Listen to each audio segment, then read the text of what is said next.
Welcome. Thank you for being here. We are on another episode of HPP Talk.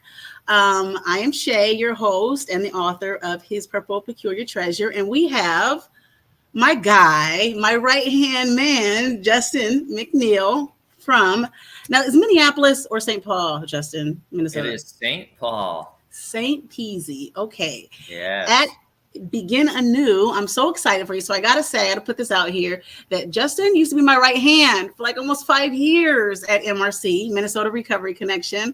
And so we have a long relationship. And so I'm so honored, Justin, to really have you here. And I'm so proud of you at your new job. How are you doing? Oh, I am doing great. I appreciate that.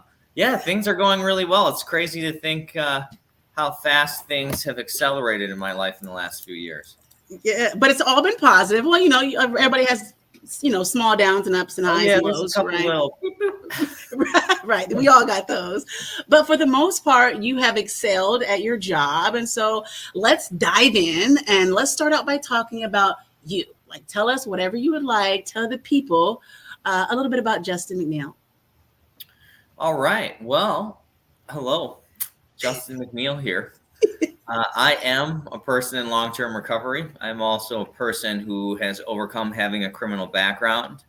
And I think those are two important things to start off with because that's how I live my life now, is working in both of those worlds.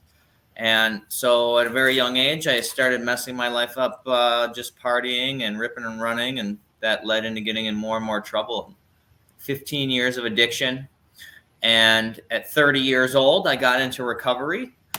And through that process, I got connected at a place of employment the same as you used to work at, called Minnesota Recovery Connection. And slowly through that work, I have found a little niche in helping people who are justice involved, similar to as I was, and that also are seeking recovery, whatever that looks like for them. And so it's kind of cool because some of my worst times I've got to turn into what I do all day, every day to help others. That's awesome. So I want to back up a little bit just for people who may not know, when you say justice involved, that may be a new term for people. What does that mean?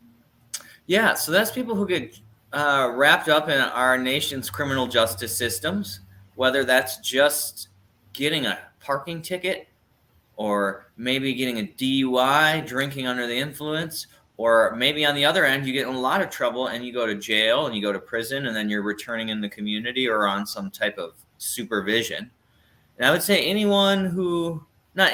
probably 70 to 80% of people who are in recovery from some sort of addiction have a justice involved background just because of the way their addictions control their life. Right. You know what? I seen scrolling or trolling, I don't know what the word is, Facebook. I seen someone had put in a statistic, and I wish I would have wrote it down because I could be misquoting it, but it was something to the effect of like 1 in every 3 people have a criminal background. And it was like jaw dropping. And I thought it was even funnier that nobody liked that post. Like nobody commented. And I was like, ooh, is that too hard for people to accept? You know what I mean? And then I think it like followed up with, so your friends, your neighbors are all like criminals. You know what I mean? It was something that was, and so I liked it. Like I was like the only one, but I thought that was really, really amazing. But I think that's 100% right. And really, it just means that we're all the same. We've all been through the same struggles and we all need to be treated as such, right? Yes, absolutely. And I think oftentimes when people find that out, they're not even interested to know what happened or what's on your record. Just you having a criminal background or the word felony means I can't talk to that person. They're going to kidnap me, throw me in their car, right, steal all my money when I'm not looking, things like that. And when I tell people now, because I guess I didn't mention much about that criminal history I have, that people meet me in the fields I work in and I tell them I have 6 felonies. People wouldn't believe that for a second just because of who I am when they work with me, right? And I haven't behaved that way since, funny enough, I got into recovery. It's like they go hand in hand. You turn your life around, stop using the drugs that were messing you up, and address your past, and all of a sudden you stop committing crimes too. It's like magic. I know, like magic. No, and I'm 100% back that, Justin. You know, I worked with you for 5 years, and I remember, and I think I knew that you had felonies, like we all had been through something, but I didn't know quite how many. And I think when you told me that, I was like, what? Like, you do not present, and not that right, I don't want to get my foot in my mouth, like there's not that a way that there's a way that somebody's supposed to present themselves if they have felonies, right? But because that's stigmatizing, right? We don't, we don't have to, or we can go into the word stigma. But the person that I worked with every day, my right hand guy, I never would have thought that you had 6 felonies in your past, just the way that you show up every day. And so so it just goes to show that we can't judge a book by its cover. Well, and not to say like too much out of this either, but I would say that similar would be for you when I learned about you and just what your life was before you had ended up at Minnesota Recovery Connection. I would have never known either unless you told me. That's just how life works. Oh no, I know. Yeah, someone else said that. I was like, so I'm gonna want to tell a few people a little bit about my past, and I don't want to overshare because my book's coming out. Just a shameless plug. But and they was like, oh my gosh, I would have never thought. I was like, really? I don't even look at a little bit because it's there. No, but yes, 100%. I know what you mean. Okay, so let's talk about and I know you talked a little bit about it, but let's talk about the actual catalyst for you that made you want to change. Like, I'm done. This is it. After multiple times, like you said, you had 7 or 6 felonies. What was the final draw? No, that's a good one. The last few years of my use had been going to jail quite a bit. That jail didn't happen until the last few years of my use. And it was like the 10th time I'd been in jail. My family visited me on Christmas. And my mother at the time was in like the middle stages of dementia. So she was really starting to fade. Mm-hmm. And I remember that I just remember thinking if I didn't get it together and figure this out now, I was going to get in this cycle. You go from going into county jail. And then after that, you start going to big boy prison and you never get out of that cycle. And so I knew that was going to happen to me. And I also knew that if I didn't get it together, my mom was going to die in a couple of years and I was going to regret having not gotten it together and spent any time with her. And so I decided at that moment that whatever it took, it wasn't like a foxhole prayer. Like they say, like, God, get me out of this and I'll get better. It was just get me through this so that when I get on the other side of this, I'm going to be okay. And that I can be there for my family. And it worked out. So I got out of jail. I went to treatment while I was still going through the court process. So I was going to court for like 20 some felonies and I got pled down to 6. And it was just this huge process of having faith that the right thing would happen, spending time with my family. And my mom died 18 months into recovery. So I got 18 months to spend with her every single week up until that time. So that was good. Yeah, that's awesome. And she got to see your change, right? Essentially. So awesome. And I got to show up for her when she died. And a lot of people, that's hard for them to do, but I got to be there. I think a lot of times that freaks people out and they don't show up when it's time for people to pass on. And I got to be there for that. So I thought that was good.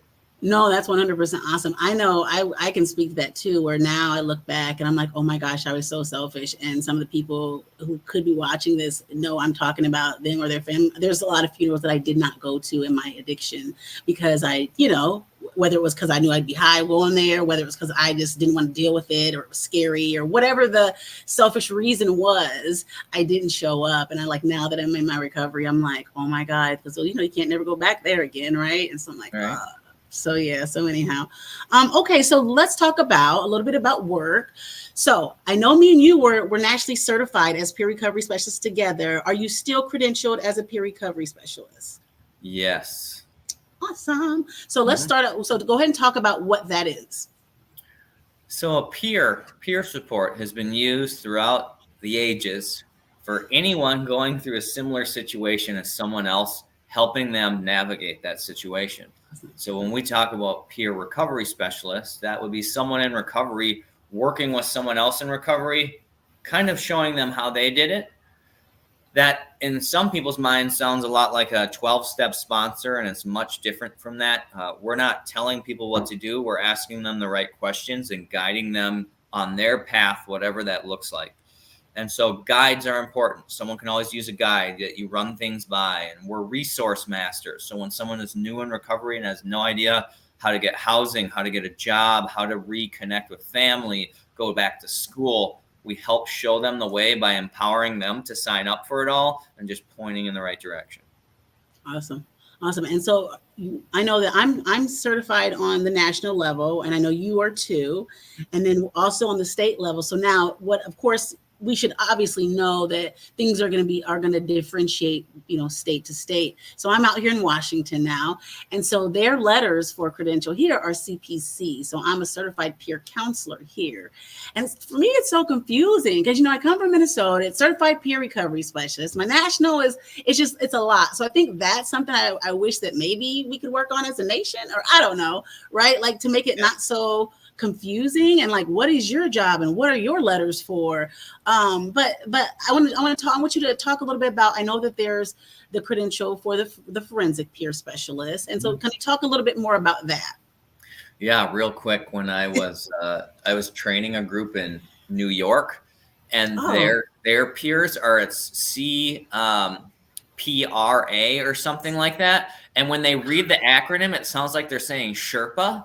oh Like, yeah. I'm so and so, and I'm a Sherpa, and that's like a person up in the mountains, Yeah. What are they saying? Yeah, so the state of Minnesota is really evolving. They have mental health peers.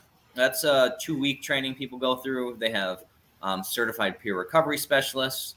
The mental health ones are certified peer specialists. And then also, when you are a certified peer recovery specialist, they're working on getting like upgrades. So if you want to have a supervisor or a more robust title, you can get a super certified peer recovery specialist reciprocal, which means that you've done a lot of practice hours. And then once you get the reciprocal, you can get a supervisor status where you can supervise other peers. And now they have an endorsement called the forensic endorsement, which I was one of the people that helped put together for the state. Yes. And that is people who have criminal background. So part of the certification is you have to have a criminal background, which I love. Mm-hmm. And that attaches to your peer recovery certification. And so you help people who are in the criminal justice systems navigate their justice involvement and their recovery because you've done that. And so it's really groundbreaking. A lot of other states have been doing it, and it's new to Minnesota in the last year. Awesome. And I know the training for the certified peers is like 40 hours, I think it's 40 hours in Minnesota is what it was at the time. And I always thought, and this was me, I don't know, I think some people might have thought I was like negative Nancy, but that we needed more training. Obviously I was kind of in the crux of it all, being a director of peer services and kind of seeing both sides of it. And I just really felt that we needed more training. And ironically, somebody in the world agreed with me, because here in Washington, my class, when I just took my class to certify, the next class after that, they increased the hours to 80 hours for That's you to like be the mental health. Yeah. Oh, is it really? Oh, okay, great. Okay. The mental health one is 86. Yeah. And I always wondered that too, that, 1 week it would be much better if it's more robust like that. Yep, definitely. Well, and I think here they're also trying to make it licensed, which I don't know about that. That presents barriers to people with backgrounds, so we don't got to get all into that. But it's just, I think that they're understanding that there may need to be a little bit more education and continuous and consistent, just education on the subject. So awesome. So you're credentialed as a national peer and on the state level and a forensic peer. Is that correct? Yes. Awesome. Okay. And I have the mental health one too. And you do have the mental health one. Okay, awesome. That's a lot of letters. That's awesome. Yeah, it's a lot of letters. And once I became an executive director, I just kind of got rid of all those letters because that just isn't as important to me anymore. I have them if people ask, Right. Yeah. No, I noticed that too. Like, I think I noticed that. So I was like, where are his letters at? Like, So yeah. And, I think that as us coming from tough backgrounds where, like me, I never thought I'd have any letters behind my name. I didn't ever think I'd really, I hate to say, but amount to much of anything. And so it mattered to me. But then as I've grown out of that and grown, I think through that almost, it doesn't matter as much anymore. Right. And so it's funny that over time, I think we evolve, with that. I was just thinking about that the other day, because for me, it's like that now. It was so much in the beginning about titles and letters and all of that. And now it's more about the projects and like proving to myself that I'm capable of doing things I never thought I was. Awesome. And just kind of, it's like you pat yourself on the back quietly instead of screaming out loud. You know? Yeah. Oh, that's so great. I got to use that. I got to write that down. Okay. And so I want to get into Begin Anew here, but I want to ask, because I know we both was at MRC, which is an amazing organization, Minnesota Recovery Connection out of St. Paul, Minnesota, recovery community organization. And we both were there for a really long time. You were there. I was there for 4.5 years. You were there for a longer. I came there and you were already there. And I know we both did amazing things there. What made you leave? I know it's difficult, right? To leave something that you're good at, you've like excelled at 110%. What made you feel like it was time that you outgrown that and to move on to something else? I had been thinking about it for a while, and it's always that fear of jumping from some place where you feel secure, where they gave you a lot. They helped foster me into the person that I have become now. I accredit so much of my life. I know I had to put in the work too, but my recovery life to that organization. But so many things in life, you start to outgrow things. The cycle of people had changed so much there. They're going in directions that I didn't disagree with. It just wasn't what I wanted to focus on. Once I discovered this justice involved work, it's the sole thing I want to do. And I was doing a good chunk of that there. The opportunity to take over an organization and run it solely for justice involvement and to bring all my ideas, where I just don't mean to make this sound rude either, is where I could have the full creative ability. Yeah. What I wanted to do. And so I also needed a challenge. I was starting to get too comfortable, and it was showing in a lot of ways there. And so I needed to kind of humble myself and go back to like, holy crap, I have no idea what I'm doing phase. That's 100%. Where the magic is, right? Like when I am scared and it's a healthy opportunity, I know I have to take it no matter how hard it's going to be to leave the other thing behind, because that's what life's about. Right. Growing pains, you gotta, you definitely have to grow. Right. And I think that when we start getting stagnant in a place and you recognize that, if you see it, please believe somebody else sees it too. That's what I had to learn. I'm like, okay, if I'm feeling too comfortable in my position, somebody else, please believe they see that as well. So yeah, I 100%, and I'm same thing. I kind of went from being there and then working from home, and then slowly, decided that, I needed to find different endeavors as well. And I 100% chalk up. I take full responsibility of my evolution, right? But MRC did a whole, if it wasn't for them, I would not be here today. I 100% know that. My children know that. And so, big shout out to MRC and Miss Cynthia for her taking on the torch of that huge ship, as we both know it is. So let's talk more about your new role. I'm so proud of you and so happy for you. Tell me more, because I know nothing honestly about Begin Anew. Tell me about your organization. Yes. So Begin Anew, I took it over. It's in in a big county in Minnesota called Anoka County. Okay. Specifically in a city called Ramsey. And there is no other organization out there like that right now. So we're the only other RCO. In a lot of more dense populated counties, there's maybe 5, 10. In Minnesota, there's tons of them. And it's been around for 3 years, and I took it over, and it was kind of bare bones. They had 3 or 4 staff, and we're just doing billable peer support, and they didn't really have a vision. And so that's what kind of, when they interviewed me, sucked me in, was we kind of have this thing where you can do whatever you want, or, you have to work with us. Just, you can take it in any direction what you want. So we got rid of the motto, the vision, the website, everything, scrapped it, and have been building it to be specifically justice involved. Oh, good. Our tagline is turning struggles into strengths, which I really like. Yes. Having this justice involvement. And so we will work with anyone struggling with mental health or substance use, with a strong focus on those who are justice involved. So if people need help with court, with probation, with their incarceration, we're pairing them with peers who also have backgrounds or know how to work with people who have backgrounds. We're also training our staff extremely well, so they're going to be very highly ethical and well trained. And we will also have a training center that is going to be the, hopefully, like bloodline for the peer workforce and continued education. That's awesome. And so So it's strictly justice involved. And I've seen a few of your posts on Facebook about going to different prisons or places. Tell me more a little bit about some of the work that you're doing directly inside the prisons. Yes. So I've just gone in. It's hard when that was one thing walking away from Minnesota Recovery Connection was I had to started a ton of really cool programs that are theirs, and I'm glad they have them. And so I had to walk away from those, and I also had to walk away from some really cool trainings and stuff we were doing in the prisons. It's very hard to get in. I managed to get in really fast, where in some of the prisons we're just offering outreach classes. I also have a mentorship program where people can every jail or prison has a communication system that's electronic, whether it's emails, voicemails, phone calls, video calls. And so with the prisons, there's an email system, and you can get paired with a mentor where you can email back and forth. And that makes communication much faster than letters. Okay. And also, our recovery coaches are really busy, so it makes it easy to not have to answer phone calls all the time, too. Awesome. I just started, I went for the first time last week. We're doing support groups for people serving life sentences who are who are going to get out in the next 5 to 10 years, most likely.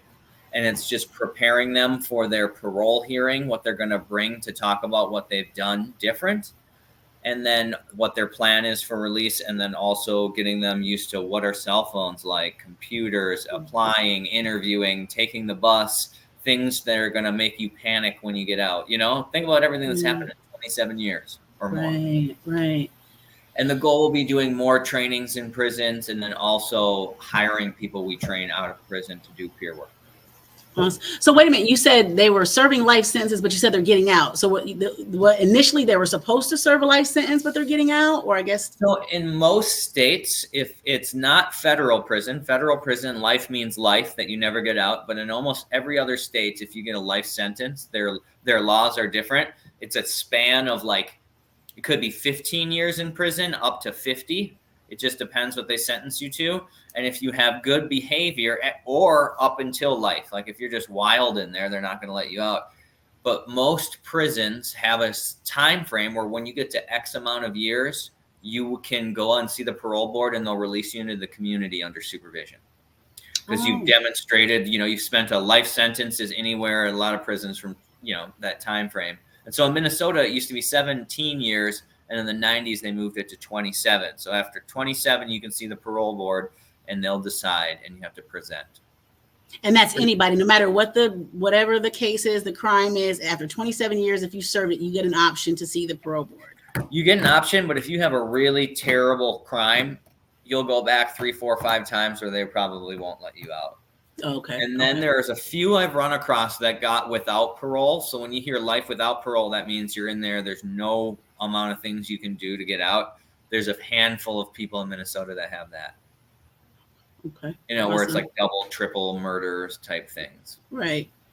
Okay. So it sounds like you're doing amazing work. Can you think of a time, like an example? Of course, sharing names and all that, but just an example where you've made an impact in someone's life, or someone share with you, working. And I know you're still fairly new with Begin Anew, but I know that you're already making changes and things happen in people's life. Can you share an example where you've seen that? Yeah. I hired 2 people on my staff. I'll just keep their names anonymous out of respect for them right now, who had been told no so many times they didn't even want to try to work in the field because of the nature of their backgrounds, or just not being able to get their way in. It can be very hard. Luckily, we're a community organization, so I can hire people with backgrounds. It's not a licensed treatment center where people are considered vulnerable. Right. And so I got to give people jobs who had been told no so many times. And that feeling just of that your organization, I'm not saying because of me, the organization was able to play in changing someone's life. Awesome. Fantastic. And so is your organization a nonprofit? Yes. Awesome. So, I always get into this. We always talk about the pocket change. Because I know Minnesota, there's huge grants, a lot of little money kind of swirling around. Where does most of your funding come from at Begin Anew? Yeah, so that's a crash course I'm taking. Executive director position is new for me. And so I'm learning a lot about grant funding and finding funding right now. Mainly, we have 5 or 6 peers now, and they are all doing billable services through medical assistance and insurance for the state of Minnesota. And soon we're hoping we'll get some grant money, because realistically, billable services, no matter which way you cut it, isn't a very profiting sort of thing. And we're not looking to make profit at our organization. I believe that you don't monetize off people suffering. You help them when they need help. And so we'll work with people whether they have insurance or not. So we'll take people on free, or if they don't want to go through insurance. But most funding right now is through billing insurance until we get grants. All right. Yeah. That's one of my biggest things at MRC was doing that billable services. And yes, it helps keep the lights on, and doesn't even really do that half the time, but it's definitely not anything that we can, you can really profit from at all. As you said, It's good because you break a little bit over even. So you're not like losing a ton of money if you do it right. You're just being able to make ends meet. Right. Yeah, I understand. So with that being said, what do you feel like your organization needs the most? And doesn't necessarily have to be related to, money or that it could be staffing or whatever. What do you guys think you need the most at now? I think the biggest thing with anything is it kind of is that. I hate to say that, but it's fundraising, right? Yep. We're going to try to have some events and do some fundraising, because they've been in the community for 3 years. They're the only type of organization like that in the community, a recovery community organization, and no one knows about us. And so it would be great to have community events, getting out in the community, new outreach material, printers, and materials to do all of this with, just operational stuff. Because then when you do that too and get some money, you can get volunteer programs and outreach programs. And those tend to not be bringing any money. So you need funding for that, right? Right. And you want to have a face in the community, and you want to be able to have people come volunteer in a place they feel safe.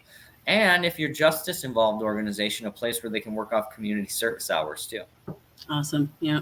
And you need all the resources to be able to do, that. So I completely understand. It's crazy how money talks when you want to help people, and you think it would be the opposite way, right? Like it's like, oh, you started an organization. If you can prove you can do it, we're going to help get you going. It's just not how our world works right now. No, not at all. I know. And so as far as staffing goes, so how many staff do you have? I know you talked about peers. And is it just you and some peers, or tell me a little bit more about that? Yeah, so it was really wild when I first started. We're about to move offices because our office is just 2 tiny rooms right now. They're quite nice. It's super fancy. Like, you'd be blown away if I had my background. You'd think it was a fake background at my office. It's how nice really? It is. It's just 2 rooms the size of like the small conference rooms at Minnesota Recovery Connection, right? Yeah. So when I started, there was 4 staff, I believe. 1 was the guy who does our billing stuff and answers the phones, and then 3 peers, and myself as the executive director. Wow. Since then, I have hired 3 more people. Okay. And everyone I kind of shifted. I assigned them a peer caseload, and then a quarter of their hours, or at least 10 of their hours each week, is helping me in a different area. So one person is helping me with grant funding, and he turned out to be really good at it. Another person is turning into my outreach person, and we're going to have an employment specialist, meaning if you come to us, we'll have employers that will work with you in your criminal background, and it will be a program sort of thing. Awesome. And then I'm having someone work on a volunteer program, because I believe when you only give people full caseloads of working with people, they'll burn out fast. So if you give them small responsibilities that are part of a company, that will make them feel part of something. That's awesome. And I think we probably learned that by experience, right? in more ways than one. But I think that's awesome. But then it also broadens their skill set, right? And so, and like you said, it makes them feel more valued and not just stuck at doing one thing. They can stop from doing that direct service and then go off and do, other things as well. Awesome. Yeah. We've talked so much. We're already almost at time. So I want to ask you a couple more questions before I let you go, Justin. So what's next? What's next? Anything up and coming that you can share with us about Begin Anew? So we're going to have a really cool event. I can't talk too much about it yet during National Recovery Month, which is in September. It's going to be some good music, and I'm really excited for that. And I think for me personally, it's just seeing my work grow. I want my name to just be out in the community. I want people to know that we're a good, safe organization to send people to who are suffering. And I hope to eventually get my work in the next few years nationally recognized. Oh, awesome. I know that's right. Big dreams. You'll get it. You'll definitely get it. Keep working at it. I know your work ethic. So, okay. And then our final question, what can the community do to donate, and how can we donate? How do we get to the donation page? I would say at this moment, email Begin Anew at Okay. beginanewrecovery.org. Okay. Once again, Begin Anew at beginanewrecovery.org. Right now, our website's being rebuilt and will be up in a couple months. And there may be a donation button, or I know there will be on there, and that will be beginanewrecovery.org. So very similar to that email. Awesome. Awesome. And I will say that HPPTreasure will be happy to donate something to the organization as well. I appreciate you for coming here, Justin. Yeah. I miss you, buddy. I missed you too. I know. I wish this was a 2-hour gig. I know, right? But hey, there will be. I actually will. I'm going to ask you to come back. You know, once things get to moving around with Begin Anew, and you get more, where you feel like you can, share more things about what's happening. Please come back, 100%. Absolutely, and I'm always interested in coming back too and talking about non-work related stuff too. Definitely, that's good. Some other subjects too, right? Yes. 100%. Well, thank you so much, Justin. And you guys, that's it. Thank you for our second episode. Thank you for tuning in. Thank you, Justin. And we will be back with you, HPPTreasure. I'm Shay. See you later.